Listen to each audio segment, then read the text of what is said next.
of knowledge of what goes on chemically within a living system falls in the domain is biochemistry. Living system are made of various complex biomolecules like, अब यहां से हमको क्या क्या पढ़ना है इसमें उसकी बात करेंगे। कार्बोहाइड्रेट्स पढ़ने हैं, प्रोटीन्स पढ़ने हैं, न्यूक्लिक एसिड पढ़ने हैं और लिपिड्स पढ़ने हैं। तो चारों चीजों को अंडरलाइन करिए, कार्बोहाइड्रेट, प्रोटीन्स, न्यूक्लिक एसिड और लिपिड।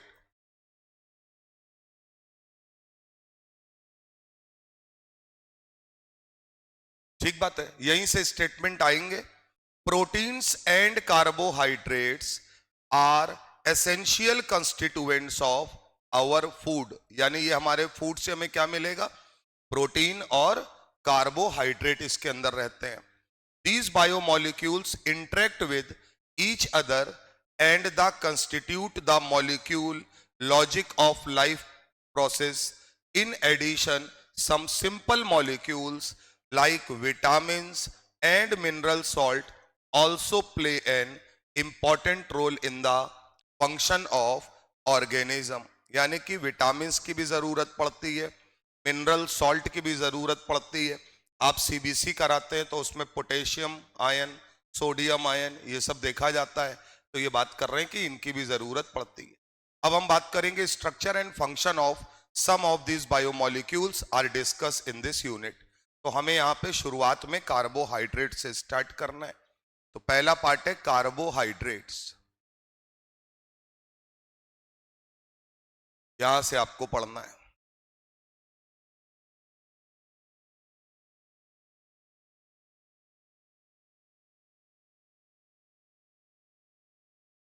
अब मेरी बात को समझना, अगर मैं बात करूंगा तो कार्बोहाइड्रेट में क्या होता है। कार्बोहाइड्रेट जो होते हैं वो सिंपल क्या होते हैं, यहां पर पॉलीहाइड्रोक्सी यानी OH ग्रुप मिलेगा आपको और एल्डिहाइड या कीटोन ग्रुप मिलेंगे। क्या मिलेंगे, एल्डिहाइड या कीटोन ग्रुप मिलेंगे। तो लिखा है carbohydrates are primarily produced by plant and form a very large group of naturally occurring organic compound. Some common example of carbohydrates are, क्या क्या कार्बोहाइड्रेट है, cane sugar, glucose, starch. Most of them have a general formula CxH2O का whole Y, यानी कि carbohydrate का general formula है CxH2O का whole Y। इसको अगर आप कंपेयर करें तो अगर मैं मान लो यहां केन शुगर है, ग्लूकोज है, स्टार्च है, मैं ग्लूकोज का फॉर्मूला ही लिखता हूं तो C6H12O6 होता है। तो क्या यार मैं इसे लिख सकता हूं C6 और H2O का होल 6, बोलो बेटा। तो इसका मतलब जो भी इस फॉर्मूले को सेटिस्फाई करेंगे वो क्या होंगे, कार्बोहाइड्रेट। लेकिन कार्बोहाइड्रेट की अगर हम बात करेंगे तो कार्बोहाइड्रेट का एक जनरल फॉर्मूला है, लेकिन सारे मॉलिक्यूल जो इस जनरल फॉर्मूले को सेटिस्फाई करें वो सब कार्बोहाइड्रेट हो ये जरूरी नहीं है। जैसे एग्जाम्पल के तौर पे अगर मैं तुम्हारे सामने एसिटिक एसिड लिखता हूं CH3COOH, तो क्या CH3COOH को मैं लिख सकता हूं C2 और 4 हाइड्रोजन है, 2 ऑक्सीजन है, यानी H2O का होल ट्वाइस। बोलो बेटा, तो क्या ये बताओ ये CxHy फॉर्मूले को सेटिस्फाई कर रहा है, हाँ कर रहा है, लेकिन ये कार्बोहाइड्रेट नहीं है, ये कार्बोहाइड्रेट नहीं है। बना लीजिए यहां पे जो लिखवाया है वही सब दिया है इसमें कि एसिटिक एसिड जो है वो नहीं है।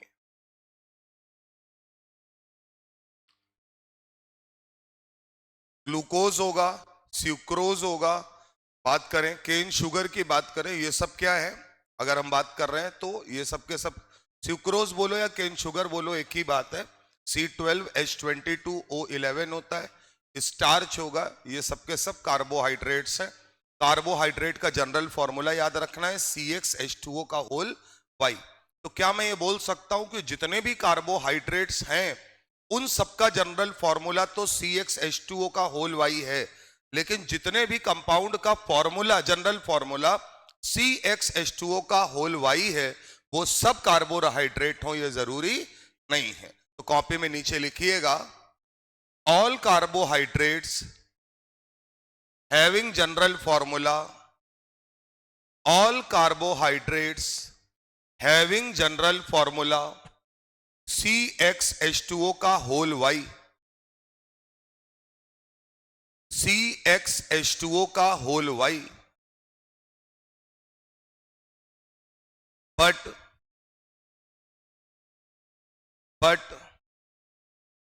all compounds like acetic acid, all compounds like acetic acid satisfied this general formula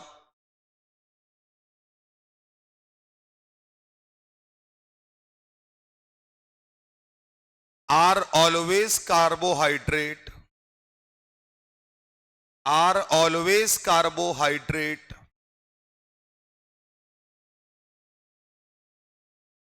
is not true। Acetic acid का जनरल फॉर्मूला CxHy है, बट वो कार्बोहाइड्रेट नहीं। चलो भैया, लिखा है most of them have a general formula CxH2O का whole y and were considered as hydrates of carbon, from where the name carbohydrate was derived। यानी कार्बन के हाइड्रेट को हम क्या बोलते हैं? Carbohydrate. For example the molecular formula of glucose C6H12O6 fit into this general formula, लिखा दिया है। But all the compound which fit into this formula may not be classified as carbohydrate like acetic acid। Acetic acid इस general फॉर्मूले को satisfy करता है, लेकिन वो कार्बोहाइड्रेट नहीं होता। फटाफट बताओ, कार्बोहाइड्रेट का जनरल फॉर्मूला क्या होगा? बोलो, CxH2O का होल वाई। कौन कौन कार्बोहाइड्रेट है? स्टार्च है, अरे बोलो यार, ग्लूकोज है, केन शुगर है, बोलिए। तो इसकी अगर हम बात करेंगे तो ये तीनों लोग क्या है? कार्बोहाइड्रेट है, लेकिन एसिटिक एसिड कार्बोहाइड्रेट नहीं है। क्लियर है? हाइड्रेट्स ऑफ कार्बन को क्या बोल रहे हैं? कार्बोहाइड्रेट। आगे इन्होंने लिखा है सिमिलरली रैमनोज, रैमनोज का फॉर्मूला है C6H12O5 इज अ कार्बोहाइड्रेट। अब ये बताओ, ये इस जनरल फॉर्मूले को सेटिस्फाई नहीं कर रहा है। तब मैं इसको अगर ऐसे लिखूं, CxH2O का होल वाई इस जनरल फॉर्मूले को सेटिस्फाई नहीं कर रहा है, और इसके बावजूद भी ये क्या है? कार्बोहाइड्रेट है, is a carbohydrate but does not fit in this definition. तो कल को पूछा जाएगा कि ऐसा कौन सा कार्बोहाइड्रेट है जो जनरल फॉर्मूले को सेटिस्फाई नहीं करता, उसके बावजूद भी कार्बोहाइड्रेट की कैटेगरी में है। और नाम बोलिए, रैमनोज। नीचे लिखो, कॉपी में लिखते चलो पॉइंट वाइज। नीचे लिखो RHAMNOSE, rhamnose, having molecular formula C6H12O5, C6H12O5 does not satisfy the general formula of carbohydrate, does not satisfy the general formula of carbohydrate, but consider in carbohydrates। तो यानी जनरल फॉर्मूले से तो नहीं निकाल पा रहे, यही है मतलब। आइए, a large number of their reaction have shown that they contain specific functional group। अब ये आ गए फंक्शनल ग्रुप पे। केमिकली द कार्बोहाइड्रेट्स में बी डिफाइंड एज, अब इस डेफिनेशन को पकड़ना दोस्त, जो मैंने बात की है।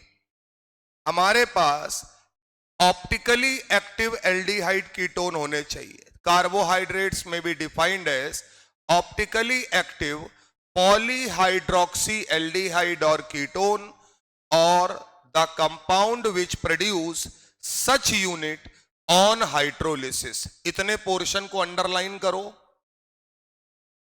इतने पोर्शन को अंडरलाइन करो और ये 2.5 लाइनें कॉपी में लिखो। कार्बोहाइड्रेट क्या होते हैं? ऑप्टिकली एक्टिव पॉलीहाइड्रोक्सी एल्डिहाइड और कीटोन, या ऐसे कंपाउंड जो हाइड्रोलिसिस करने के बाद हमें ऑप्टिकली एक्टिव पॉलीहाइड्रोक्सी एल्डिहाइड या कीटोन दे देते हैं, उन्हें हम क्या बोलते हैं? कार्बोहाइड्रेट। ये है फिक्स डेफिनेशन। तो कॉपी में बकायदा लिखिए कि ऑप्टिकली एक्टिव पॉलीहाइड्रोक्सी एल्डिहाइड और ketone as well as those compound which on hydrolysis, as well as those compound which on hydrolysis gives this type of compound are called carbohydrate। Clear है मामला? तो definition समझ में आई जो मैंने शुरुआत में आपको बताई है। ऑप्टिकली एक्टिव पॉलीहाइड्रोक्सी एल्डिहाइड या कीटोन वाले कंपाउंड कार्बोहाइड्रेट है, या ऐसे कंपाउंड जो हाइड्रोलिसिस करने के बाद इसी प्रकार के कंपाउंड बना दें, उन्हें भी हम किस कैटेगरी में लेंगे? कार्बोहाइड्रेट की। सम ऑफ द कार्बोहाइड्रेट, सारे नहीं, कुछ कार्बोहाइड्रेट जो होंगे वो क्या होंगे? Which are sweet in taste. ऐसे कार्बोहाइड्रेट जो स्वीट इन टेस्ट है उन्हें हम बच्चों क्या बोलेंगे? शुगर।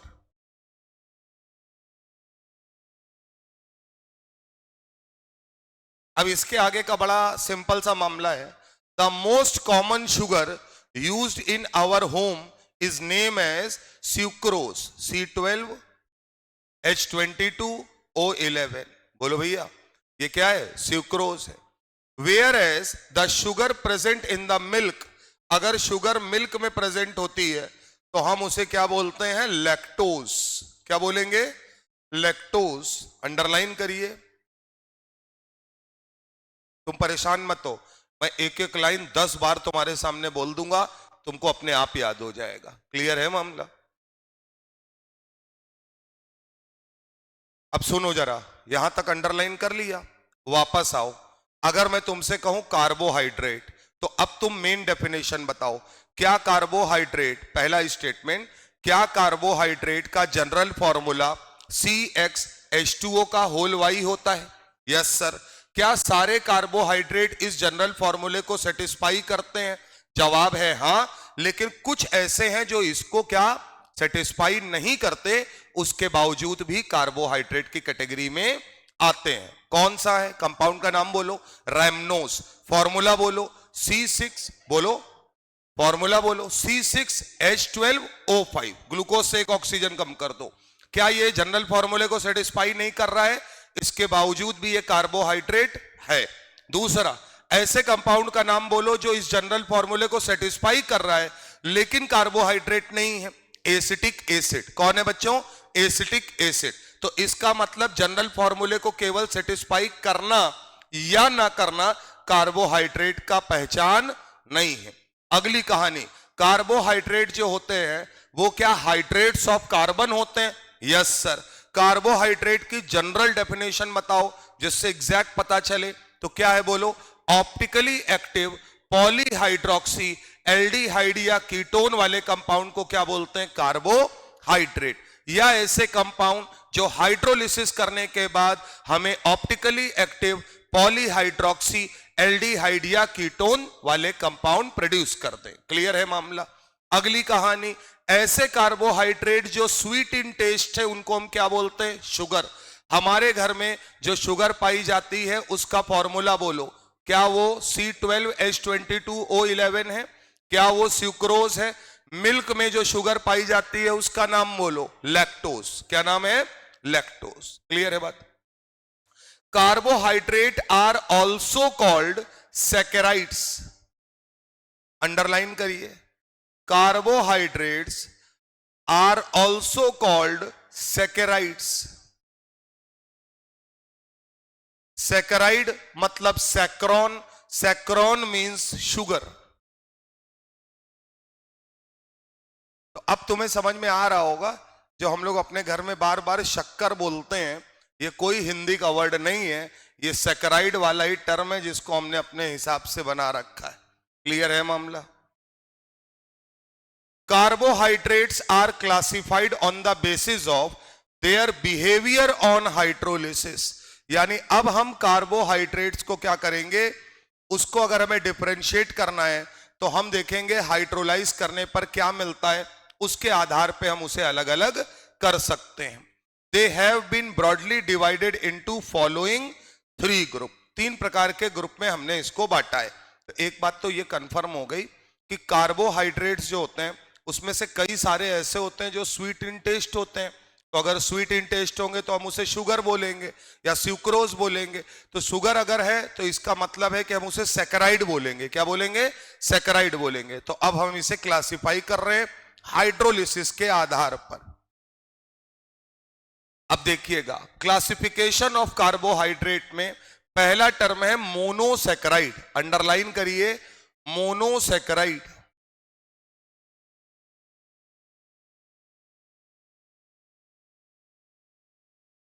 तीन पार्ट में बांटा होगा, मोनोसैकराइड, डाइसैकराइड और पॉलीसैकराइड, है ना? तो अगर हम उसमें बात करें तो देखते जाइएगा।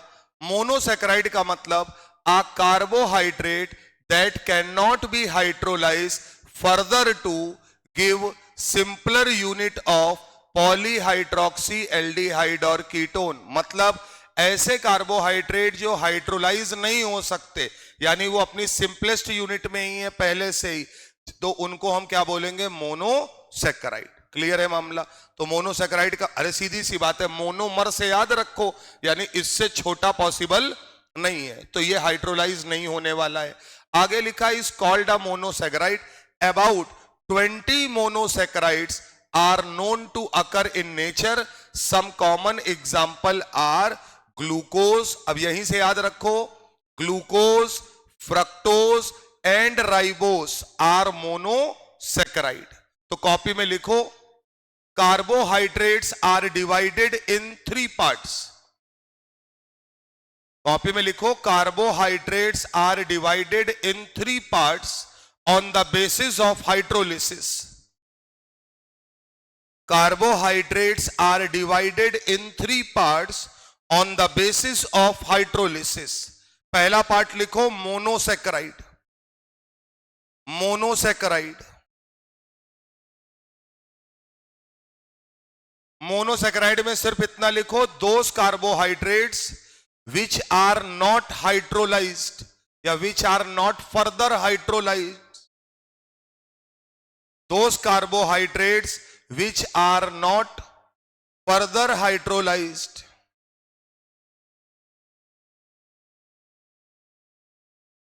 क्लियर है मामला?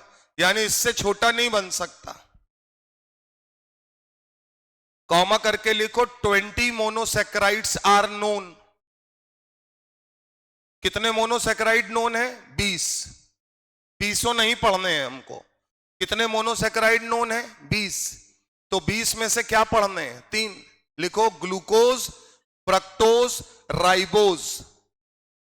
ग्लूकोज, फ्रक्टोज, राइबोज, 3 याद रखने। Glucose, fructose, ribose.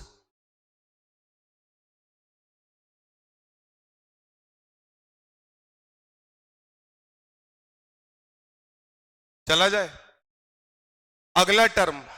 अब इसी में डाइसैकराइड इसके अंदर आएगा, लेकिन इसका नाम है ओलिगोसैकराइड।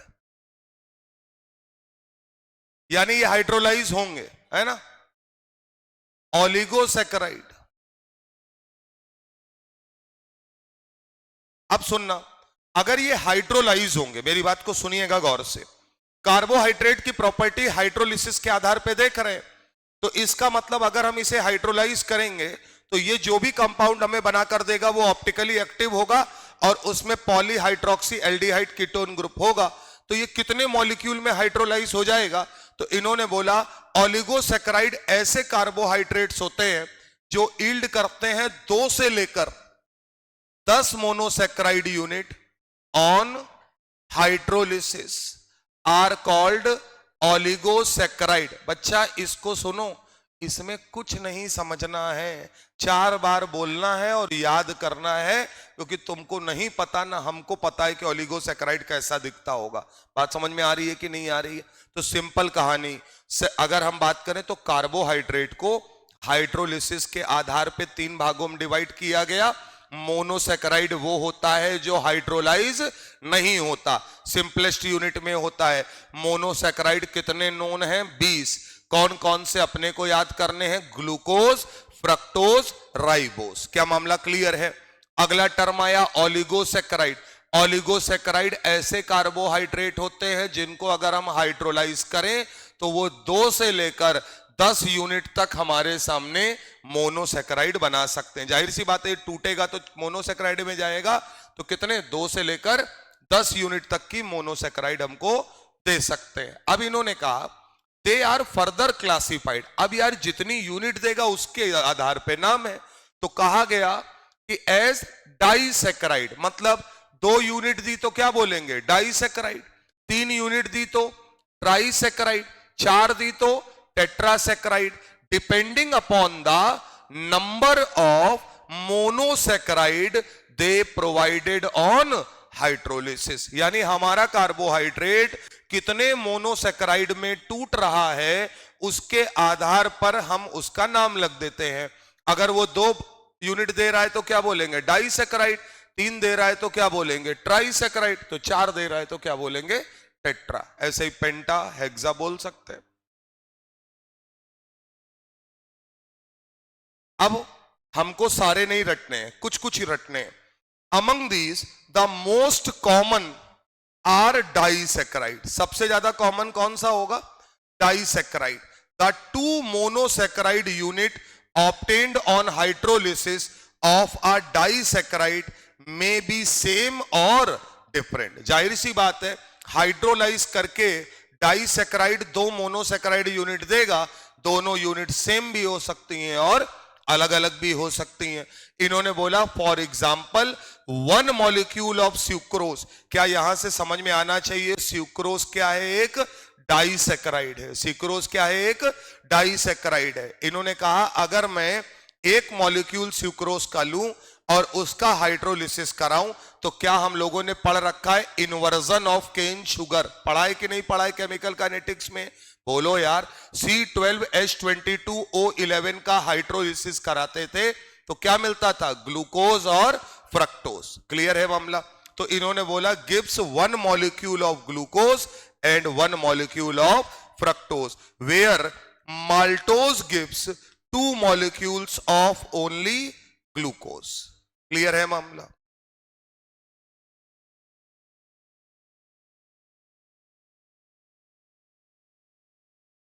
इसको अंडरलाइन करिएगा। यहां से 2 बातें पता चली। स्यूक्रोज और माल्टोज किस कैटेगरी में आ गए? डाइसेक्राइड। किस कैटेगरी में आ गए? डाइसेक्राइड। स्यूक्रोज जो होगा हाइड्रोलिसिस कराने पर 2 डिफरेंट यूनिट ऑफ मोनोसेक्राइड देगा। नाम बोलिए? Glucose and fructose. लेकिन माल्टोज जो होगा वो सिर्फ एक प्रकार का मोनोसेक्राइड बनाएगा और वो कौन होगा? ग्लूकोज। क्लियर है मामला? कॉपी में नीचे लिखो, इसको बना लो। किताब में अंडरलाइन ना करो, कॉपी में लिखो बकायदा। Sucrose and maltose are disaccharide. Sucrose and maltose are disaccharide. On hydrolysis, sucrose gives 2 different monosaccharide units. On hydrolysis, sucrose gives 2 different monosaccharide units. कौन कौन सी मोनोसेक्राइड यूनिट देगा बच्चों? Glucose and fructose. Paragraph change करके लिखो, maltose gives 2 same monosaccharide unit glucose.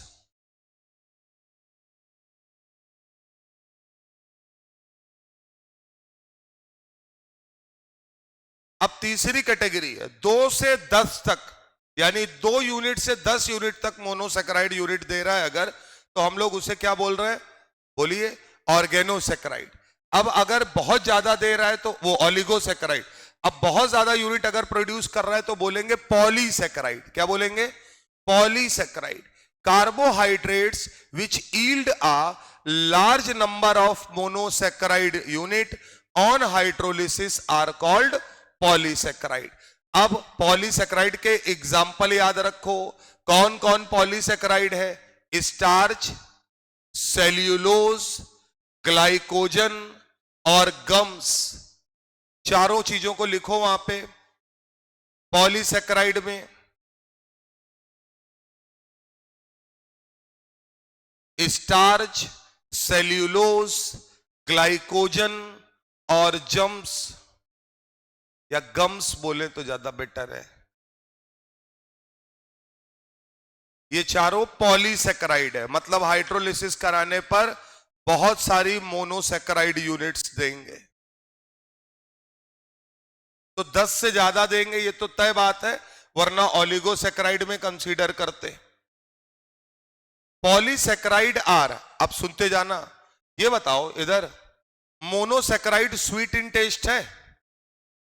कह रहे नहीं है, मारेंगे तुमको अभी। ग्लूकोज क्या, ग्लूकोज जो है वो स्वीट इन टेस्ट है कि नहीं है? फ्रक्टोज है, राइबोज है। अब अगर हम बात करें डाइसेकेराइड की, तो डाइसेकेराइड में कौन है, स्यूक्रोज। स्यूक्रोज भी स्वीट इन टेस्ट है, लेकिन ये कह रहे हैं पॉलीसेकेराइड जो है वो स्वीट इन टेस्ट नहीं है। तो यहां लिखा है polysaccharides are not sweet in taste, hence they are called non sugars. पूछा जाएगा नॉन शुगर किसको कहते हैं, मोनोसेकेराइड को, ऑलिगोसेकेराइड को कि पॉलीसेकेराइड को? जवाब क्या होगा, पॉलीसेकेराइड। क्लियर है मामला? तो जो तुमने पीछे एग्जाम्पल याद किए हैं सब किस कैटेगरी में आएंगे, नॉन शुगर। यानी कि तुम्हारा स्टार्च, सेल्यूलोज, ग्लाइकोजन और जो जेम्स है ये सबके सब क्या है, पॉलीसेकेराइड है, और ये सबके सब नॉन शुगर की कैटेगरी में आएंगे। The carbohydrates may also be classified as either reducing और नॉन रिड्यूसिंग शुगर। अब हम कार्बोहाइड्रेट को फर्दर डिवाइड कर रहे हैं शुगर के आधार पे कि एक रिड्यूसिंग शुगर होगी और दूसरी नॉन रिड्यूसिंग शुगर। कहा गया all those carbohydrate which reduce. अब बताओ कार्बोहाइड्रेट के अंदर, इधर देखो, एल्डिहाइड, कीटोन, क्या बोल रहे हो, optically active polyhydroxy aldehyde ketone group होना चाहिए। तो अगर एल्डिहाइड कीटोन ग्रुप में से एल्डिहाइड है तो इसका मतलब फेलिंग सोल्यूशन देगा या नहीं देगा? तो इसका मतलब बोला गया विच रिड्यूस फेलिंग सोल्यूशन और Tollens reagent are referred to as reducing sugar. जिनके अंदर CHO ग्रुप होगा वो फेलिंग और टॉलेंस के साथ रिएक्शन देंगे तो उन्हें हम क्या बोलेंगे, रिड्यूसिंग। जो नहीं देगा, जिनमें कीटोन होगा वो नहीं देंगे, उन्हें क्या बोलेंगे, non reducing sugar. All monosaccharide whether aldose और कीटोज आर रिड्यूसिंग शुगर। जितने भी मोनोसेकेराइड हैं वो सबके सब क्या होते हैं, रिड्यूसिंग शुगर होते हैं। तो अगर आपसे पूछा जाए कि रिड्यूसिंग शुगर कौन है, तो आप ये कहेंगे कि रिड्यूसिंग शुगर का काम होता है टॉलेंस टेस्ट या फेलिंग सोल्यूशन टेस्ट देना। क्लियर है बात?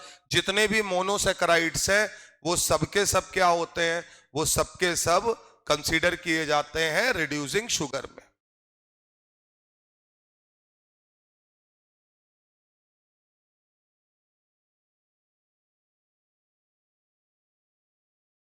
चला जाए। अब कुछ रिएक्शंस हैं उनसे चीजों को पकड़ते हैं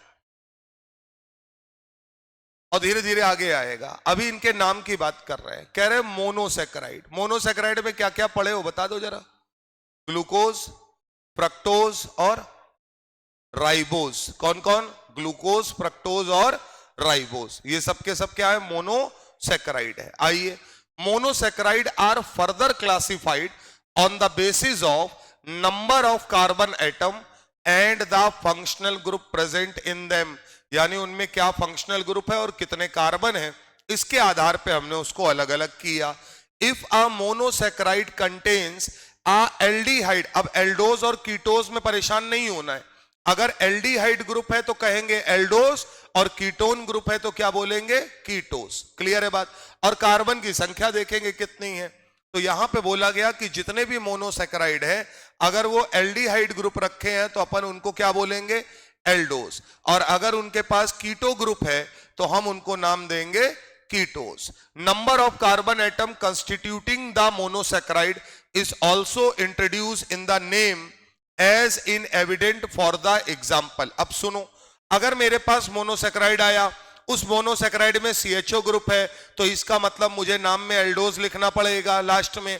अगर मेरे पास जो मोनोसेक्राइड है उसमें कीटोन ग्रुप है तो क्या मुझे कीटोज लिखना पड़ेगा, लेकिन मुझे उससे पहले यह भी लिखना पड़ेगा कि उसमें कितने कार्बन मौजूद है। तो दो आधार पे हम मोनोसेक्राइड को क्लासिफाई कर लेते हैं। देखिएगा टेबल में इन्होंने कहा कि अगर तुम्हारे पास, इसको भूल जाओ, अगर तुम्हारे पास 3 कार्बन है तो तुम ट्रायोज लिखना, 4 है तो टेट्रोज, 5 है तो पेंटोज, 6 है तो हेक्सोज और 7 है तो हेप्डोज। अब ये बताओ, अगर यहां पर एल्डिहाइड ग्रुप है तो क्या यहां पर आप जब नाम लिखोगे तो इसमें सीधी सी बात है कि क्या यहां पर एल्डिहाइड का ALD लगाना पड़ेगा, तो लिखा जाता है एल्डोट्रायोज।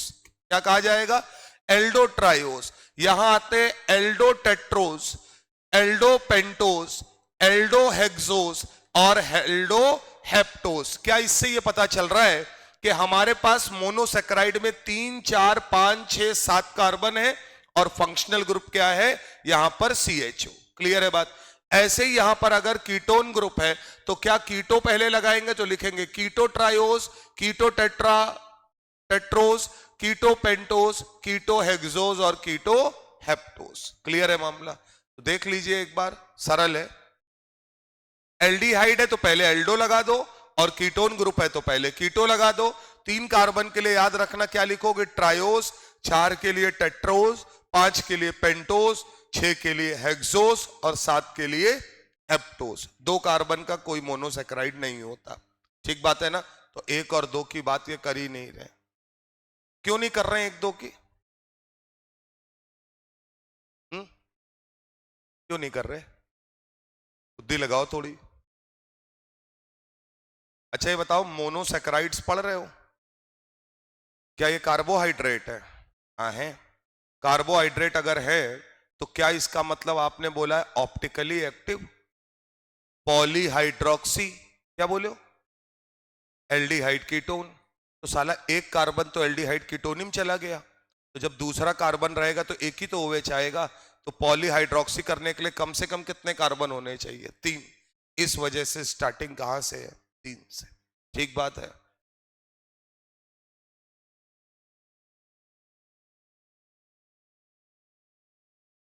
आइए सर, बात कर रहे हैं मोनोसेक्राइड में। जहां ग्लूकोज लिखा है उसके ऊपर लिखो मोनोसेक्राइड रिड्यूसिंग शुगर, ऐसे याद रखना।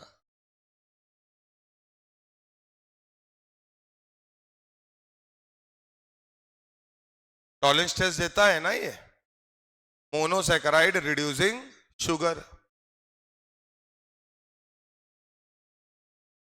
Glucose occurs freely in nature as well as in combined form, यानी कि फ्रीली भी पाया जाता है, कंबाइंड फॉर्म में पाया जाता है। It is present in the sweet fruit and honey, ripe grapes also contain glucose in large amount. It is prepared as follows. कैसे बनाया गया इसकी बात कर रहे हैं, तो इसमें कोई इतनी बड़ी चीज नहीं है। आइए, प्रिपरेशन ऑफ ग्लूकोज। क्या पहला मेथड है स्यूक्रोज का हाइड्रोलिसिस करा ले? तो जब हम स्यूक्रोज का हाइड्रोलिसिस कराएंगे तो हमें ग्लूकोज और फ्रक्टोज मिलेगा। क्या मिलेगा? ग्लूकोज और फ्रक्टोज। अब मेरी बात को सुनना जरा, जब ग्लूकोज और फ्रक्टोज मिलेगा तो आपको ये याद रखना है, स्यूक्रोज जो होता है वो डेक्स्ट्रो रोटेटरी होता है। क्या होता है? Dextro rotate. Inversion of cane sugar में बताया गया है, वहां पे मैंने काइनेटिक्स में बताया है आपको। ग्लूकोज डेक्स्ट्रो रोटेटरी होता है वो स्यूक्रोज, ग्लूकोज डेक्स्ट्रो और फ्रक्टोज जो होगा वो लेवो। लेकिन ज्यादा अमाउंट किसका होता है? फ्रक्टोज का। ज्यादा अमाउंट किसका होता है? फ्रक्टोज का। बनाइए वहां पे।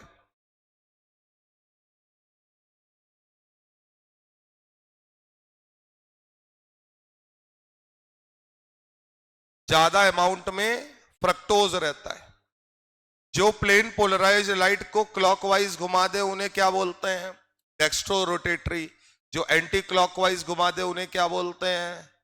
बोलो, लेवो रोटेटरी। तो इन्होंने कहा स्यूक्रोज का हाइड्रोलिसिस कराने पे ग्लूकोज और फ्रक्टोज बनता है।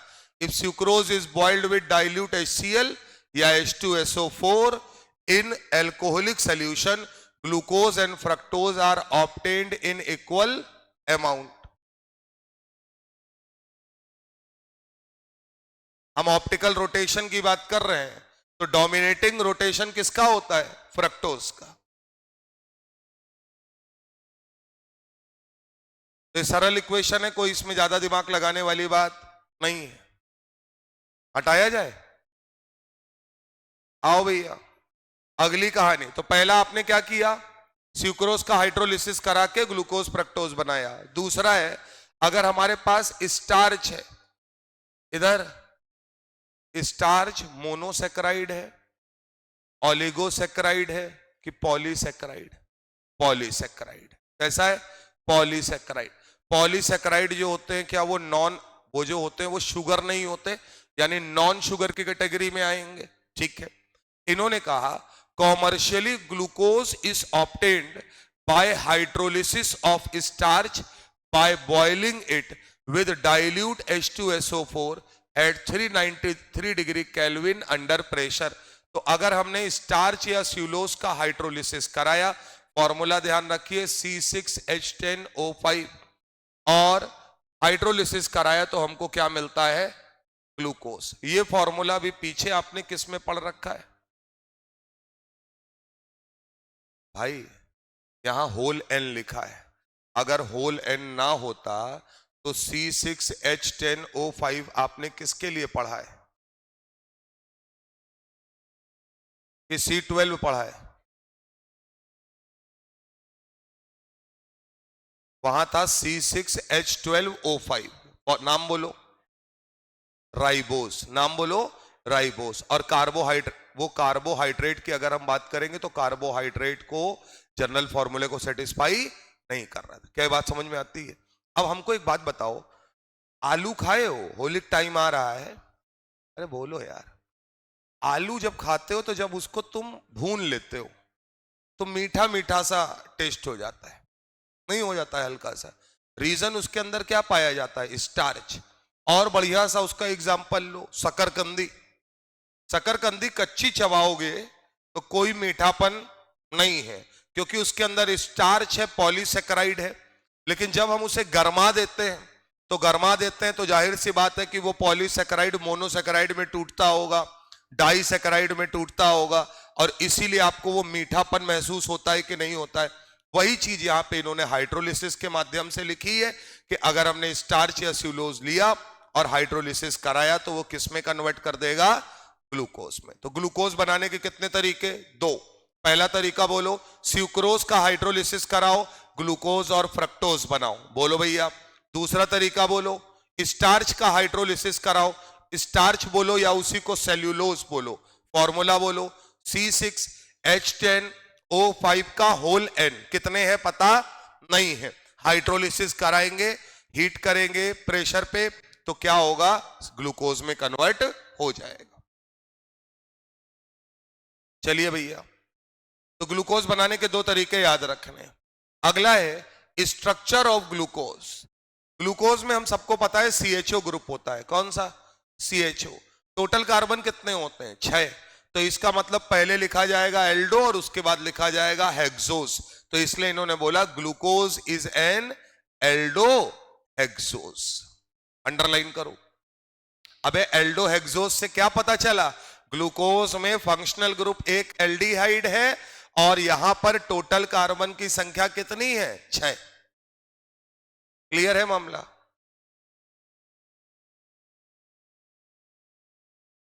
And is also known as dextrose.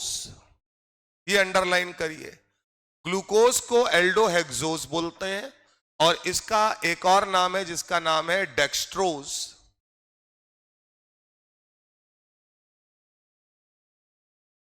कहा गया मोनोसेकेराइड है, it is a monomer of many of the larger carbohydrates namely starch, स्यूलोज।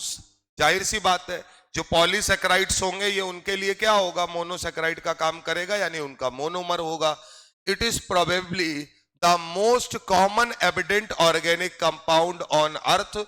It was assign the structure given below on the basis of following evidence. मतलब glucose का structure ऐसा ही हो जो हम बनाते आ रहे हैं बार बार। एक CHO ग्रुप बनाते हैं, 4 OH बनाते हैं, लास्ट में CH2OH लिखते हैं। ये कैसे डिफाइन हुआ इसको समझिएगा। क्लियर है मामला?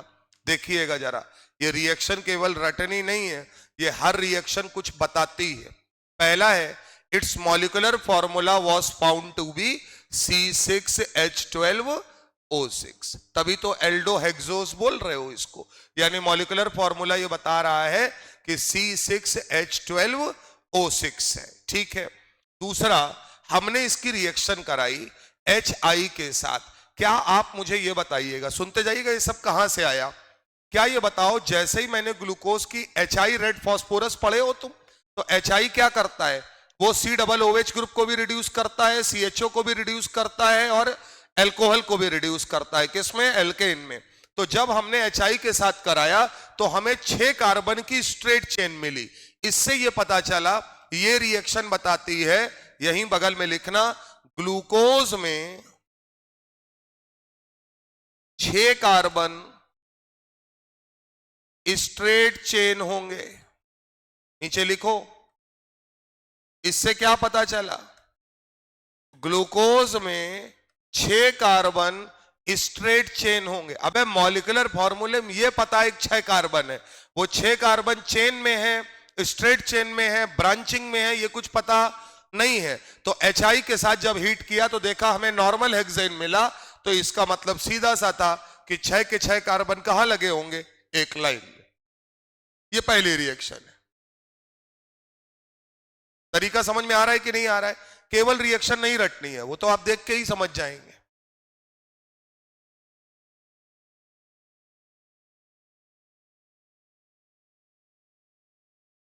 कहानी समझ में आ रही, कैसे देखना है इसको? चलो भाई, अगली रिएक्शन देखो और हमको बताओ क्या पता चलता है। ग्लूकोज का स्ट्रक्चर मत देखो, रिएक्शन देखो और सोचो कि क्या पता चलता है इससे। एल्डिहाइड कीटोन पढ़ के आए हो तुम। Glucose react with hydroxyl amine. क्या हम सबको पता है हाइड्रोक्सिल एमाइन NH2OH होता है? क्यों भाई? हाइड्रोक्सिल एमाइन NH2OH होता है और ये क्या बना रहा है? ऑक्सिम। याद करो जरा, फंक्शनल ग्रुप याद होना चाहिए बेटा। ये तो तब बनता है जब हमारे पास कार्बोनिल कंपाउंड हो। कैसा कंपाउंड हो? कार्बोनिल, यानी कि एल्डिहाइड या कीटोन। क्लियर है मामला? और जब हमने ऐड किया a molecule of hydrogen cyanide तो बना साइनोहाइड्रिन। तो इसका मतलब ये बता रहा है कि ग्लूकोज में क्या पाया जाता है? कार्बोनिल ग्रुप पाया जाता है। This reaction confirm the presence of carbonyl group. सुनो चाचा, यहां पर अगर कल को कोई पूछे glucose on reaction with HI के साथ हीट करने पर क्या कंफर्म हुआ? ग्लूकोज में 6 कार्बन स्ट्रेट चेन है। ग्लूकोज की रिएक्शन हाइड्रोक्सिल एमाइन NH2OH के साथ कराने पर या HCN के साथ कराने पर क्या पता चला? यह पता चला कि ग्लूकोज में एक कार्बोनिल ग्रुप पाया जाता है। और कार्बोनिल ग्रुप का मतलब सीधा सा है क्या कि एल्डिहाइड भी हो सकता है और कीटोन भी। अभी कंफर्म नहीं हुआ है कि एल्डिहाइड है या कीटोन है। तो साफ पता चल रहा है CHO ग्रुप के साथ CH डबल बॉन्ड NOH बना और क्या यही CHO में बॉन्ड टूटता है और साइनोहाइड्रिन बन जाता है। क्लियर है मामला? बाकी का कोई फंक्शनल ग्रुप रिएक्ट नहीं करेगा। 3 बातें हो गई। ग्लूकोज में मोनोसेकेराइड है, ग्लूकोज शुगर है, ग्लूकोज रिड्यूसिंग शुगर है, ये सब हमको कहानी पहले से मालूम है। अब हम ग्लूकोज के स्ट्रक्चर को डिफाइन कर रहे हैं। मॉलिक्यूलर फॉर्मूला C6H12O6 है। अगर मैंने HI के साथ हीट किया तो मुझे नॉर्मल हेक्सेन मिला। नॉर्मल हेक्सेन बताता है ग्लूकोज में टोटल 6 कार्बन स्ट्रेट चेन में होते हैं। फिर ग्लूकोज की रिएक्शन मैंने कराई किसके साथ? हाइड्रोक्सिलमाइन के साथ या HCN के साथ, तो रिएक्ट कर गया। इससे पता चला ग्लूकोज में कार्बोनिल ग्रुप यानी एल्डिहाइड या कीटोन पाया जाता है। एल्डिहाइड है कि कीटोन है अभी कंफर्म नहीं है। क्लियर है मामला? आइए सर अब ग्रुप कंफर्म करते हैं। इन्होंने कहा अगर मैं ग्लूकोज की रिएक्शन ब्रोमीन वाटर के साथ करा दूं, किसके साथ? Bromine water. ब्रोमीन वाटर एक अच्छा ऑक्सीडाइजिंग एजेंट है, एक अच्छा ऑक्सीडाइजिंग एजेंट है। अब ब्रोमीन वाटर क्या करता है? एल्डिहाइड ग्रुप को कार्बोक्सिलिक एसिड में कन्वर्ट कर देता है। तो यहां पर हमने देखा कि हमको ये CHO ग्रुप किस में कन्वर्ट होता हुआ दिख रहा है? COOH में। तो इन्होंने कहा glucose get oxidise to 6 carbon carboxylic acid, जिसका नाम है ग्लूकोनिक एसिड। क्या नाम दिया है? Gluconic acid. On reaction with a mild oxidizing agent like bromine water, this indicates that the carbonyl group is present as an aldehyde। सुनना, केमनोफोर अगर ले लोगे तो वो CHO को भी ऑक्सीडाइज कर देगा और अल्कोहल को कीटोन में कन्वर्ट कर देगा। तो हमको ऐसा ऑक्सीडाइजिंग एजेंट चाहिए जो सिर्फ एल्डिहाइड को ही पकड़ता हो या कार्बोनिल को, मतलब एल्डिहाइड में कार्बोनिल ही ऑक्सीडाइज होगा। तो हम ये मानेंगे कि ऐसा लो जो सिर्फ एल्डिहाइड को क्या करता हो? ऑक्सीडाइज। तो वो याद रखनी है रिएक्शन कौन सी? ब्रोमीन वाटर की। अगर मैं ग्लूकोज की रिएक्शन ब्रोमीन वाटर के साथ कराता हूं तो वो माइल्ड ऑक्सीडाइजिंग एजेंट है, वो CHO ग्रुप को COOH में कन्वर्ट कर देगा और नाम हो जाएगा ग्लूकोनिक एसिड। इससे ये कंफर्म हो गया क्या कि हमारे पास यहां कौन सा ग्रुप रहा होगा? CHO। क्लियर है? तो स्ट्रक्चर बनाने का जुगाड़ बनाया जा रहा है एक एक करके। तो अभी तक क्या क्या कंफर्म हो गया? ग्लूकोज में 6 कार्बन 12 हाइड्रोजन 6 ऑक्सीजन है। ग्लूकोज में 6 कार्बन स्ट्रेट चेन में है। बोलो भैया, ग्लूकोज में एक कार्बोनिल ग्रुप मौजूद है और वो कार्बोनिल ग्रुप कौन है? एल्डिहाइड। ये किसने बताया? जब हमने ब्रोमीन वाटर के साथ रिएक्ट कराया। आइए सर, क्या हम सब लोगों ने पढ़ रखा है? अगर मुझे कभी भी ये पता लगाना होता है कि किसी भी कंपाउंड में कितने OH ग्रुप प्रेजेंट है या कितने NH2 ग्रुप प्रेजेंट है, तो मैं उसका एसिटाइलेशन करा देता हूं। क्या करा देता हूं? एसिटाइलेशन। याद करिए क्लास में पढ़ाया गया है, जितने भी OCOCH3 मॉलिक्यूलर वेट के डिफरेंस से निकल आता था। बोलो भैया, क्या मैंने आपको पढ़ाया भी था कि नंबर ऑफ OH ग्रुप जो देखने हैं या नंबर ऑफ NH2 ग्रुप अगर देखने हैं तो क्या करते थे? Difference in molecular weight divided by 42। आपको याद है या आपको समझना है? तो क्या उससे पता चल जाता था? तो इन्होंने कहा जब हमने ग्लूकोज की रिएक्शन एसिटिक एनहाइड्राइड से कराई तो एल्डिहाइड रिएक्ट नहीं करेगा, केवल जो OH ग्रुप होंगे वो रिएक्ट करेंगे। तो जब रिएक्ट करेंगे तो हमको पता चला कि 5 जगहों पर ये जुड़ा हुआ मिला है। तो इसका मतलब यहां कितने OH ग्रुप होते होंगे? 5। कितने OH ग्रुप? 5। प्राइमरी है कि सेकेंडरी है अभी मालूम नहीं है, तो 5 OH होंगे, ये कंफर्म है। देखो क्या लिखा है, acetylation of glucose with acetic anhydride gives glucose penta acetate. ये तो तय बात है, OH है, एनहाइड्राइड के साथ करा है तो OCOCH3 बन रहा है, यानी जाहिर सी बात है। और एक बात और समझना, ये इन्होंने डायरेक्ट लिखा है, इतना पोर्शन 4 बार है तो OCOCH3 का होल 4 लिख दिया। तो ये बनाया इन्होंने क्या? Gluconic acid. तो गलत लिखा है भाई, ये वहां देखो बुक में ग्लूकोनिक नहीं होगा, लिखा है क्या? ये गलत लिखा है, ईस्टर बना है ना यार, ये तो ग्लूकोनिक ईस्टर होना चाहिए। नाम नहीं लिखा है क्या? या ग्लूकोनोइड करके कुछ लिखा हो? नहीं, नाम नहीं है वहां पे, ये काट देना है, तो गलती है यहाँ पे। तो ये बात अब ये कंफर्म क्या करता है? एसिटिक एनहाइड्राइड से रिएक्शन कराने पर in presence of 5 OH group, यानी उसमें कितने OH ग्रुप पाए जाते हैं? 5। तो आगे लिखा है since it consist a stable compound 5 OH group should be attached to the different carbon atom. अच्छा क्यों? अगर एक ही कार्बन पे होंगे 2 OH तो वो तो पहले ही वाटर के रूप में निकल जाएगा। तो इसका मतलब है कि पांचों OH कहां होंगे, अलग अलग कार्बन पे होंगे। तो टोटल कार्बन ही 6 है, तो बाकी के 5 कार्बन में 5 OH ग्रुप है। यहां तक समझ में आता है।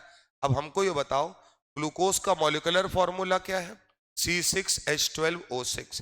ग्लूकोज में 6 कार्बन स्ट्रेट चेन में होते हैं, कैसे पता चला? HI के साथ हीट कराया तो वो रिड्यूस कर दिया सबको एल्केन में, पता चल गया। उसके बाद ग्लूकोज में कार्बोनिल ग्रुप होता है, एल्डिहाइड या कीटोन, ये कैसे पता चला? उसकी रिएक्शन किसके साथ कराई, हाइड्रोक्सिल एमाइन या HCN के साथ कराई। अब वो कार्बोनिल ग्रुप एल्डिहाइड ही है, ये कैसे पता चला? Mild oxidising agent bromine water लिया गया। अरे बोलो भैया, उसने COOH में कन्वर्ट कर दिया और कंपाउंड का नाम था ग्लूकोनिक एसिड। उसके बाद ग्लूकोज में 5 OH ग्रुप होते हैं, ये कैसे पता चला?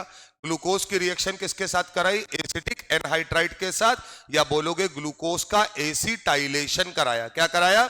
एसिटाइलेशन। तो वहां मॉलिक्यूल से पता चल गया कि 5 मॉलिक्यूल ये लगा है, तो इसका मतलब जाहिर सी बात है 5 OH ग्रुप पाए जाते होंगे डिफरेंट कार्बन पर। ठीक है। छठा, ऑन ऑक्सीडेशन विद, अब हम ले रहे हैं तगड़ा वाला, कह रहे हैं on oxidation with nitric acid. Nitric acid एक स्ट्रॉन्ग ऑक्सीडाइजिंग एजेंट है, बुक हो तो लिख लो। Concentrated HNO3 strong oxidizing agent है।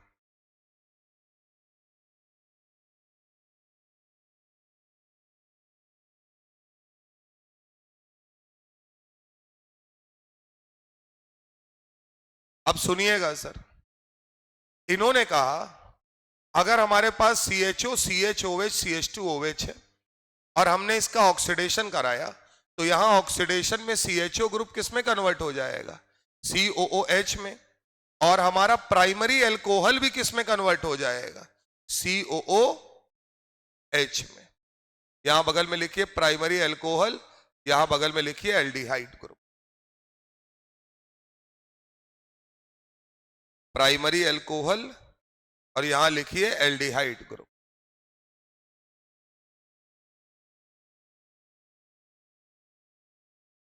तो अगर आपने ग्लूकोज लिया तो ग्लूकोज का ऑक्सीडेशन कराने पर भी हमें सैक्रिक एसिड मिला, यानी ऊपर नीचे दोनों तरफ COOH हो गया।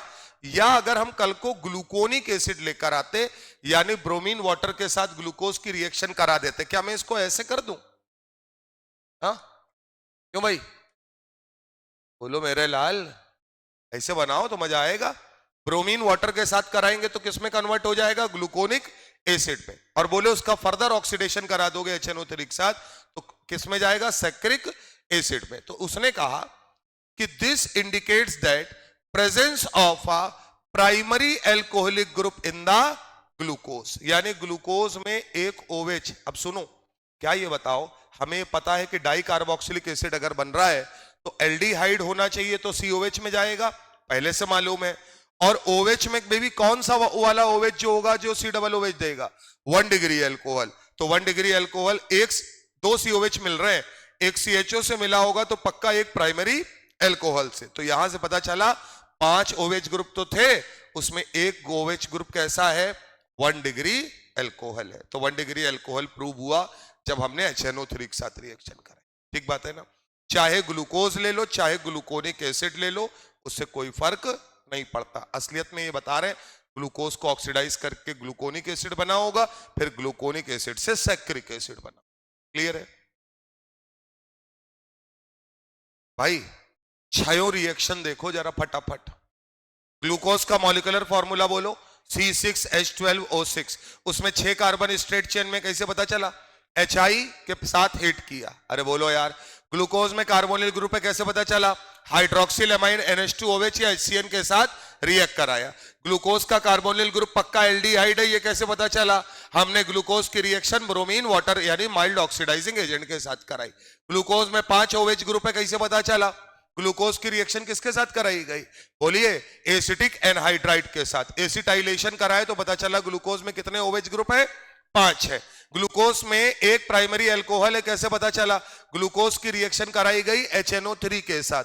या ग्लूकोनिक एसिड को हीट कर दो HNO3 के साथ, वो क्या बना देते हैं, saccharic acid. CHO group COOH में और CH2OH ग्रुप भी COOH में कन्वर्ट हो जाता है। तो यहां से ग्लूकोज का स्ट्रक्चर डिफाइन हो रहा है कि उसमें क्या क्या चीजें पाई जाती।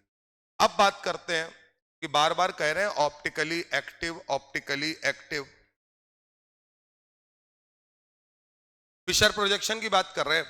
The exact spatial arrangement of different OH group was given by Fisher after studying many other properties.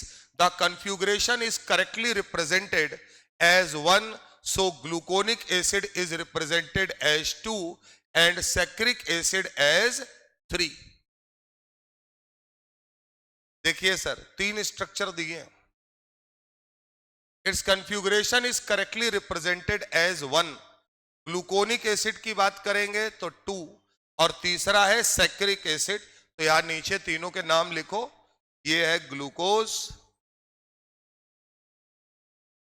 का फिशर प्रोजेक्शन, यहां साफ समझ में आ रहा होगा। COOH हो गया है तो CHO को COOH में कन्वर्ट किया, यानी क्या बना, ग्लूकोनिक एसिड। क्या बना, ग्लूकोनिक एसिड। ये ग्लूकोनिक एसिड हो गया भाई। दोनों COOH बन जाए यानी सैक्रिक एसिड।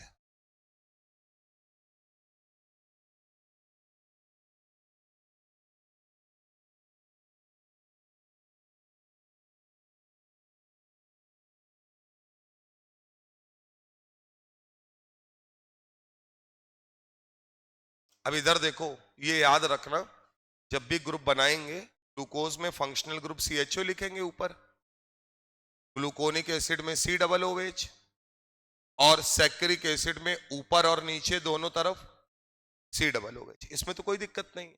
ये डंडियां बनाने में याद रखना, लेफ्ट राइट बोलते हैं, HOH OHH, पलट दिया, इसके बाद फिर पलटा तो HOH, अब नहीं चेंज करना है, HOH CH2O। क्लियर है मामला? बोलो जरा मेरे साथ, HOH चेंज किया, OHH फिर चेंज किया, HOH HOH CH2O। चाहे ग्लूकोज हो, चाहे ग्लूकोनिक एसिड हो, चाहे सैक्रिक एसिड हो, तीनों स्ट्रक्चर बनाओ, कॉपी में बनाओ भाई। अब यूज होगा ना बार बार यार, लिंकेज इंकेज निकालने पड़ेंगे इसी से। हम तुमको एक एक चीज रटा देंगे, पेपर में साला सवाल आएगा, तुमको याद होगा, फटाफट कर ले जाओगे तुम वहां पे। तुमको घर में इसको रिवाइज करने की कोई जरूरत नहीं है। बस तुम इतनी मेहरबानी हम पर कर सकते हो कि जब तुम कल आओ तो NCERT पढ़ के आओ, यानी एक बार शब्द पढ़े होंगे तो तुम्हें बढ़िया समझ में आएगा। यहां पे पहली बार नहीं देखोगे टर्म।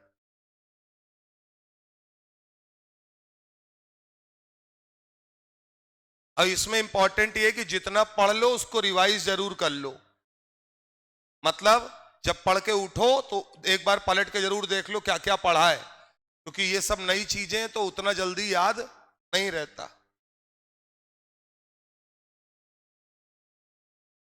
तो ये तो यार फिशर प्रोजेक्शन से आ गया। बोलो अब क्या ये बताओ, इन प्रोजेक्शन के आधार पे हम डेक्स्ट्रो वो D और L कन्फ्यूगरेशन बता सकते हैं? अरे ऑप्टिकल में पढ़ाया है भैया, कैपिटल D कैपिटल L कन्फ्यूगरेशन जब निकालना होता था तो वो कार्बोहाइड्रेट और अमीनो एसिड में लगता था। तो तुम्हारी जान काहे सूख रही है, कार्बोहाइड्रेट ही तो है सब।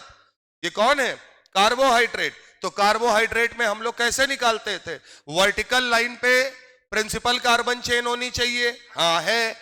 Top priority group, functional group top पे होना चाहिए, हाँ है। अरे बोलो ना यार। लास्ट कायरल कार्बन कहां से देखेंगे, लास्ट कायरल कार्बन पे OH अगर राइट हैंड साइड है तो कैपिटल D और OH अगर लेफ्ट हैंड साइड है तो कैपिटल L। D और L का डेक्स्ट्रो और लेवो से कोई संबंध नहीं है। अरे बोलो चाचा, D और L का, कैपिटल D कैपिटल L का डेक्स्ट्रो लेवो से कोई संबंध नहीं है। कैपिटल D और कैपिटल L जो है, क्या वो ग्लिसरल्डिहाइड के रिस्पेक्ट में निकाला गया था? पढ़ाया है कि जितने भी कार्बोहाइड्रेट होते हैं उनका रेफरेंस मॉलिक्यूल कौन था, ग्लिसरल्डिहाइड। ये एक प्रकार का कैसा कन्फ्यूगरेशन है, रिलेटिव कन्फ्यूगरेशन है, एक को देखकर उसकी सीरीज बना रहे हैं। तो ये सब कहानी हम नहीं बताएंगे, ये सब पढ़ा है, तुम देख लो। तो पढ़ाया, बहुत तगड़े से पढ़ाया है हमने। ये सब हम क्या बताएंगे कि डी का मतलब क्या होता है, एल का मतलब क्या होता है। साफ लिखा है, डी और एल का ऑप्टिकल एक्टिविटी से कोई संबंध नहीं है। ऑप्टिकल एक्टिविटी के लिए हम लोग क्या यूज करेंगे, प्लस और माइनस। अरे बोलो ना यार। Before the name of glucose represent the configuration where plus represent dextro rotatory. अरे बोलो यार। प्लस का मतलब क्लॉकवाइज घुमाने वाला, माइनस का मतलब एंटी क्लॉकवाइज घुमाने वाला। कैपिटल डी का मतलब डी ग्लिसरॉल्डिहाइड के रिस्पेक्ट में OH group right hand side होगा। कैपिटल एल का मतलब डी ग्लिसरॉल्डिहाइड के रिस्पेक्ट में लास्ट कायरल पर OH group left hand side होगा। क्या मतलब समझ में आता है। तो अब हम लोग डायरेक्ट बात करते हैं डी और एल कन्फ्यूगरेशन को लेते हुए, प्लस माइनस को लेते हुए किससे निकला है, ग्लिसरॉल्डिहाइड से निकला है। ये सारी कहानी पढ़ लीजिएगा। सब कार्बोहाइड्रेट के लिए हम लोगों ने रेफरेंस मॉलिक्यूल क्या लिया था, ग्लिसरॉल्डिहाइड।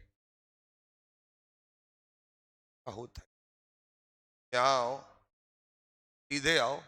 ये सब बताया हुआ है कि बोलो भैया, मोस्ट ऑक्सीडाइज कार्बन मतलब जो सबसे बड़ा फंक्शनल ग्रुप होगा वो कहाँ होना चाहिए, टॉप पर। अब तुम मुझे बताओ, इधर देखो, क्या CHO है यहाँ पे, बोलो सर। तो ये टॉप पर है और पूरी कार्बन चेन वर्टिकल लाइन पर है। लास्ट कायरल क्या ये है, लास्ट कायरल क्या ये है। अब ये बताओ, क्या ये ग्लूकोज है, कौन है, ग्लूकोज है। तो ग्लूकोज हमेशा हम लोगों ने पढ़ा है किधर घुमाता है, क्लॉकवाइज। क्लॉकवाइज अगर रोटेट होगा, रोटेशन प्लेन पोलराइज्ड लाइट का, तो क्या हम इसके लिए प्लस साइन का प्रयोग करेंगे, तो इसलिए यहां प्लस लिखा है। OH ग्रुप कहां लगा हुआ है, राइट हैंड साइड, इसलिए डी लिखा है। और नाम क्या है, डी। क्लियर है मामला, बोलो यार। तो कोई डायग्राम देख के डरने घबराने की कोई ऐसी जरूरत नहीं है, आप आराम से समझ सकते हैं। ठीक बात है। चलिए सर, फ्रक्टोज देखो।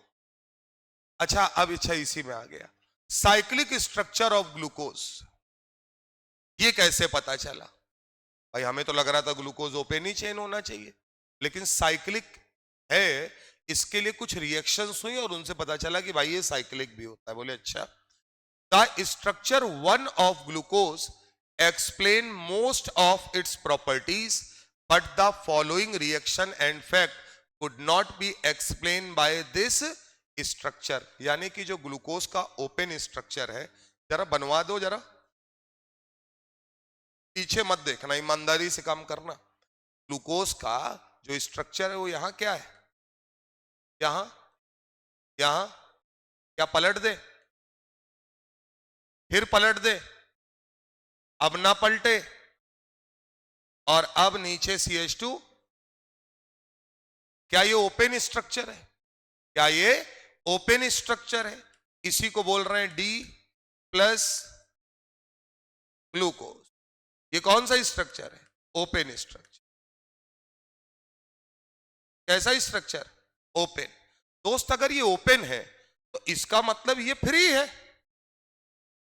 CHO फ्री है। आओ रिएक्ट करो, कोई दिक्कत वाली बात नहीं है। लेकिन ये कह रहा नहीं, कुछ रिएक्शंस ऐसी हुई जहां हमने रिएक्शन कराई तो हमें पता चला कि यार ये ग्रुप फ्री नहीं होता। बोले अच्छा। अब इन्होंने कहा despite having the aldehyde group glucose does not give शिफ्ट टेस्ट। ग्लूकोज, इधर देखो बेटे, बेटे इधर से, ग्लूकोज टॉलरेंस टेस्ट देता है, हाँ। ग्लूकोज फेलिंग सोल्यूशन टेस्ट देता है, हाँ। ग्लूकोज कौन सा टेस्ट नहीं देता, शिफ्ट। एक पूरा तुमको लेक्चर भेजा गया था 2, जिसमें ऑर्गेनिक केमिस्ट्री सारे टेस्ट कराए हमने।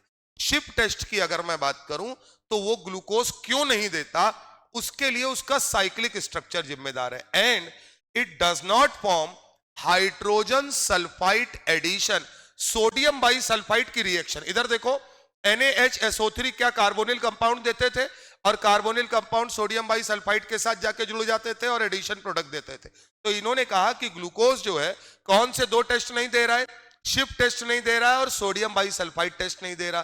तो इसका मतलब भाई साहब ये CHO ग्रुप फ्री नहीं रहा होगा।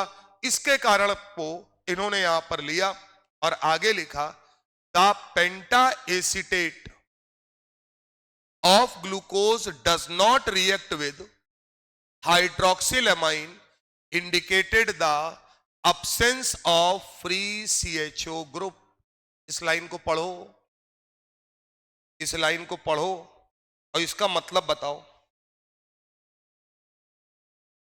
The pentacetate of glucose does not react with hydroxylamine indicate the absence of free CHO group. पेंटाएसिटेट समझ रहे हो? हमने ग्लूकोज का एसिटाइलेशन करा दिया, सारे ओवेच फंसा दिए और उसके बाद हमने उससे कहा कि चलो हाइड्रोक्सिलमाइन के साथ रिएक्शन करा लो. तो क्या अगर फ्री सीएचओ होगा तो वो आराम से रिएक्ट कर जाता, लेकिन उसने कहा कि रिएक्ट नहीं कर रहा है. तो ऐसे स्ट्रक्चर में ग्लूकोज जो होगा वो कैसा होगा? ओपन नहीं होगा. तो ये नहीं दे रहा है. Glucose is find to exist in two different crystalline form which are named as alpha and beta. The alpha form of glucose, जिसका melting point 419 केल्विन है, is obtained by crystallization form concentrated solution of glucose at 303 Kelvin, while the beta form का melting point alpha से ज्यादा होता है, is obtained by crystallization from hot and saturated aqueous solution at 371 kelvin. कुल मिलाकर glucose के कितने structure हो गए? 2. एक अल्फा फॉर्म और एक बीटा फॉर्म. किसका मेल्टिंग पॉइंट ज्यादा है? बीटा का मेल्टिंग पॉइंट अल्फा से ज्यादा है. The behaviour could not explain by the, अब क्या बोल रहा है? ग्लूकोज के कुछ ऐसे स्ट्रक्चर जो किसके साथ रिएक्ट नहीं कर रहे हैं, वो शिफ्ट टेस्ट नहीं दे रहे, सोडियम बाइसल्फाइड के साथ रिएक्शन नहीं कर रहे हैं. अरे बोलिए यार, हाइड्रोक्सिलमाइन के साथ रिएक्ट नहीं कर रहे हैं, इसका मतलब वहां फ्री सीएचओ मौजूद नहीं है. तो इन्होंने कहा this behaviour could not be explain by the open structure. जो हम लोगों ने पीछे अभी बना रखा है उससे तो एक्सप्लेन नहीं होगा. It was proposed that one of the OH group may be added to CHO group and form a cyclic hemiacetal structure. It was found that glucose form a 6-member ring in which OH at C5 is involved in the ring formation. क्या कह रहा है कि हमारे पास ये जो हमारा aldehyde group है,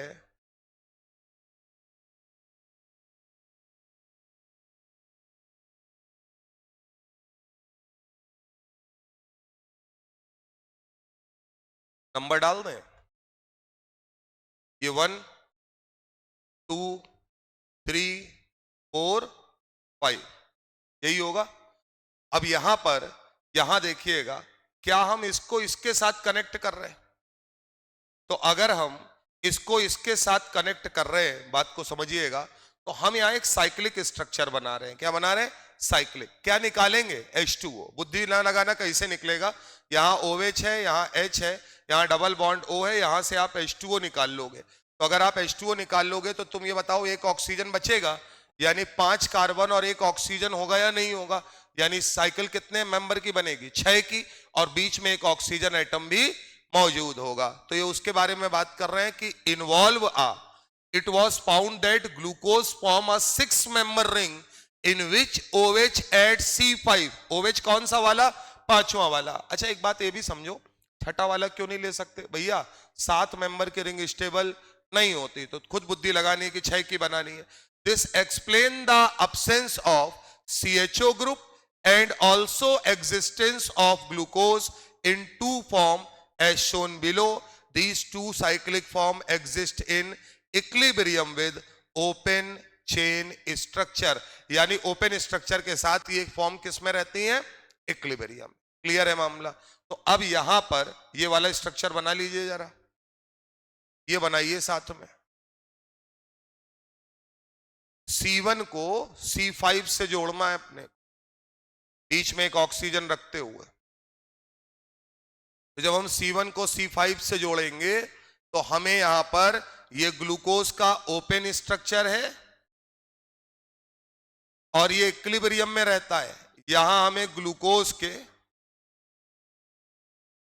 साइक्लिक स्ट्रक्चर मिलेंगे।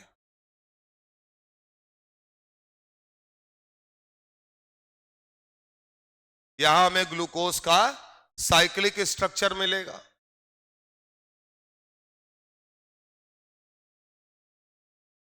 और साइक्लिक स्ट्रक्चर में हम सबको पता है इसकी कितनी फॉर्म है, एक अल्फा और एक बीटा। वो सब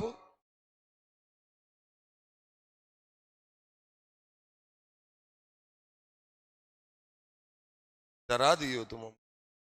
एक तो टी शर्ट पहने हैं, सुनो तो हमें लगा ये हमारे ही जैसा कौन आदमी आ गया बगल में यार। हाँ, इससे आके खड़े हो जाए, चाकू हो तो इसे मार दें कट से, काम खत्म। आ तो रहे भाई, तो सर जो ना करा दे सब कम है भाई। अच्छा, एक सेम सेम टी शर्ट में ये रहता है कई बार। अब कई बार हम बैठे बैठे मालूम है जैसे देखते रहते अब जैसे तुम ही लोग हो, तुम लोगों को अब हम शकल से नहीं देखते। सब लोग जब क्लास में रहते हैं तो लगता होगा टीचर शकल से नहीं जान पाता है किसी को, सब नीला दिख रहा है ना पूरा। ये बिल्कुल वैसे जैसे स्टेडियम में नहीं सब इंडिया इंडिया चिल्ला रहे हैं, तो क्या पता चल रहा है, वो तो एक वेव नजर आ रही है कि हाँ सारे के सारे बैठे हुए हैं यहाँ पे। तो ये मामला समझ में आता है। अच्छा ये बताओ किसको किससे जोड़ोगे, C1 को C5 से, बीच में क्या मिलेगा, एक ऑक्सीजन। ठीक है, आओ अब देखते जाना, जरा कहानी समझना। Alpha D glucose cyclic structure है, ये अल्फा फॉर्म है। अब देखने जरा डिफरेंस समझना, एक अल्फा फॉर्म है और एक बीटा फॉर्म है। यहां पे भाई साहब इन्होंने पानी कर दी है थोड़ी सी, ये है देखो।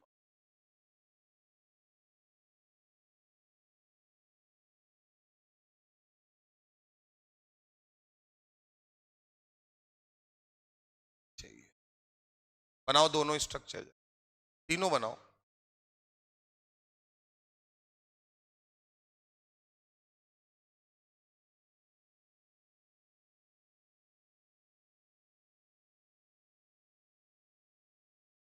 अभी सिर्फ कनेक्शन की बात हो रही है।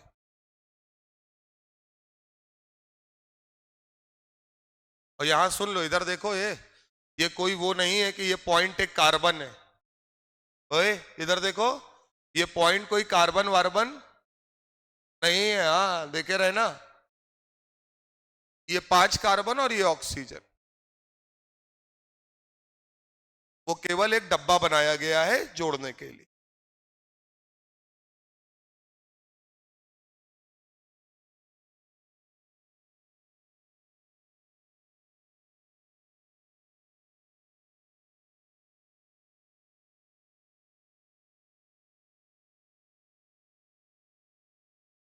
इधर देखो, अब साइक्लिक स्ट्रक्चर में जब हमने जोड़ा, देखते जाना, OH कहां है, राइट हैंड साइड, तो क्या नाम दिया, अल्फा। OH कहां है, लेफ्ट हैंड साइड, तो क्या नाम दिया, बीटा। बस यहीं से पकड़ लो।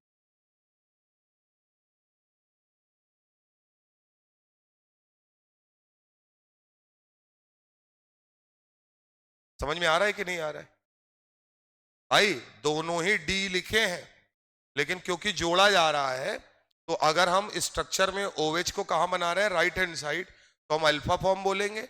और अगर हम लेफ्ट हैंड साइड बना रहे हैं, यानी कि इसके बाहर बना रहे हैं साइकिल के, तो ये बिल्कुल ऐसे है। साइक्लिक स्ट्रक्चर जब बनाएंगे तो एक में OH अंदर दिखेगा और एक में बाहर दिखेगा, उसके रिस्पेक्ट में अल्फा और बीटा है।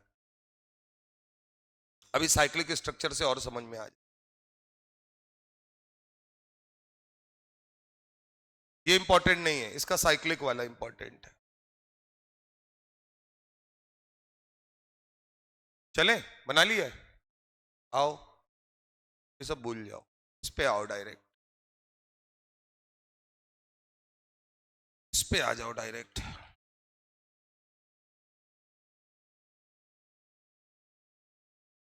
यहां पर बस एक ये थोड़ा सा एक टर्म यहां यूज किया गया है, क्या एल्डिहाइड ग्रुप है। याद करना जरा, क्या हम लोगों ने पढ़ा था कि एल्डिहाइड और कीटोन की रिएक्शन अगर हम अल्कोहल यानी ROH के साथ कराते हैं तो पहले क्या एक मॉलिक्यूल जब रिएक्ट करता है तो OH और OR हो जाता था और हम लोग उसे बोलते थे हेमी एसिटल या हेमी कीटल, और फिर बेटा दोनों तरफ OR लगा देते थे तो क्या बोलते थे, एसिटल या कीटल। तो ये बताओ क्या यहां पर एक ही OH ऐड हो रहा है? अरे बोलो ना यार, कि एक ही OH को हटाकर बनाया गया है, तो ये दोनों के दोनों क्या कहलाएंगे, हेमी एसिटल। क्या कहलाएंगे, हेमी एसिटल। तो हेमी टर्म इसलिए यूज किया गया। अब क्या लिखा है, the two cyclic hemi acetal form of glucose differ only in the configuration of the hydroxyl group at C1। कहां पर, पहले कार्बन पे जो OH है, क्या वहीं पर OH की पोजीशन बदल रही है? वहीं से पता चलेगा एक अल्फा है और एक बीटा है। आगे इन्होंने बोला कॉल्ड एनोमेरिक कार्बन, ऐसा कार्बन जिसके रिस्पेक्ट में साइक्लिक स्ट्रक्चर को डिफर किया जा रहा है, उसे क्या बोला गया, एनोमेरिक कार्बन। आगे बोला गया the aldehyde carbon before cyclisation such isomer alpha form and beta form are called, यहां आइसोमर नहीं बोलेंगे, क्या बोलेंगे, एनोमर्स। उस कार्बन के रिस्पेक्ट में OH ऊपर नीचे है, इसलिए हम उसे क्या नाम दे रहे हैं, एनोमर्स, और उस कार्बन को एनोमेरिक कार्बन बोल रहे हैं। The 6 member cyclic structure of glucose is called pyranose. क्या नाम बोला गया इसे, पायरेनोज स्ट्रक्चर। और इसीलिए पीछे एक इन्होंने स्ट्रक्चर बनाया है, ये कौन है, पायरन है। तो ये कह रहा है बिल्कुल इसी टाइप का ही ये साइक्लिक बन रहा होगा, ऐसा ही है, तो इसलिए इसी के नाम के आधार पे क्या बोला गया इसे,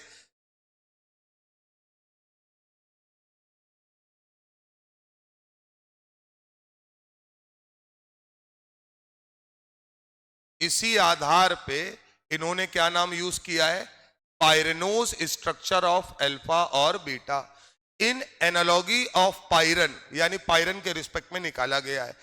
पायरन is a cyclic organic compound, ऐसा ऑर्गेनिक कंपाउंड जो साइक्लिक हो और उसमें एक ऑक्सीजन एटम हो and 5 carbon atom in a ring हो, तो हम उसको क्या बोलते हैं, पायरन। तो उसी से हम लोगों ने क्या बनाया, पायरेनोज। क्या बनाया, पायरेनोज। अब बेटा the cyclic structure of glucose is more correctly represented by Howarth structure. अब ये जो स्ट्रक्चर आपको दिए इसको समझिएगा जरा। क्या ये बताइए, अल्फा वाले में C1 कार्बन, कौन सा कार्बन, C1 कार्बन। तो यहां पर अगर हम बात करें तो ये हमारा C1 कार्बन है। C1 कार्बन पे OH कहां था, लेफ्ट हैंड साइड की right hand side, right hand side. तो राइट हैंड साइड वाला तो इसलिए नीचे बनाया गया। यहां आते हैं कहां था, लेफ्ट हैंड साइड। क्लियर है मामला, अब खत्म नहीं हुआ है, देखते जाना जरा। क्या हमको ये बताओ, इसी में ग्लूकोज का एक नॉर्मल स्ट्रक्चर आप बना लीजिए, तो जरा हमको ये देखकर बताइए, सेकंड वाले कार्बन में, यहीं से पकड़ना है दोस्त, कल यहीं से और स्टार्ट होगा, इस बात को और अच्छे से समझ जाओगे तो काम बन जाएगा। ये बताओ सेकंड कार्बन में OH कहां है, अरे ग्लूकोज के बाकी में तो सेम ही रहेगा ना, तो सेकंड कार्बन पे OH कहां है, लेफ्ट हैंड साइड। कहां है, लेफ्ट हैंड साइड। तो अब ये बताइए जो यहां पर स्ट्रक्चर बने हैं साइक्लिक वाले, इसमें सेकंड कार्बन पे OH को कहां दिखाया गया है, नीचे। कहां दिखाया गया है, नीचे। तो इसका मतलब सीधा सा है कि पहले वाले में OH आपको दिख गया, उसके बाद अगर आप देखते जाएंगे तो लेफ्ट हैंड साइड होगा तो नीचे और राइट हैंड साइड होगा तो ऊपर। क्लियर है मामला। तो क्या ये बताओ इसके बाद कोई चेंज नहीं आया, ये सिमेट्रिकल चल रहा है यहां तक। CH2OH और H के केस में अगर आपको याद रखना है तो आपको सिर्फ इतना याद रखना है, जो चीज जिसका मॉलिक्यूलर वेट ज्यादा होता है उसको ऊपर बनाते हैं, जिसका मॉलिक्यूलर वेट ज्यादा होता है उसको ऊपर बनाते हैं, इसलिए CH2OH दोनों में ही कहां बनाया गया है, ऊपर। कल हम लोग इसी पे बात करेंगे।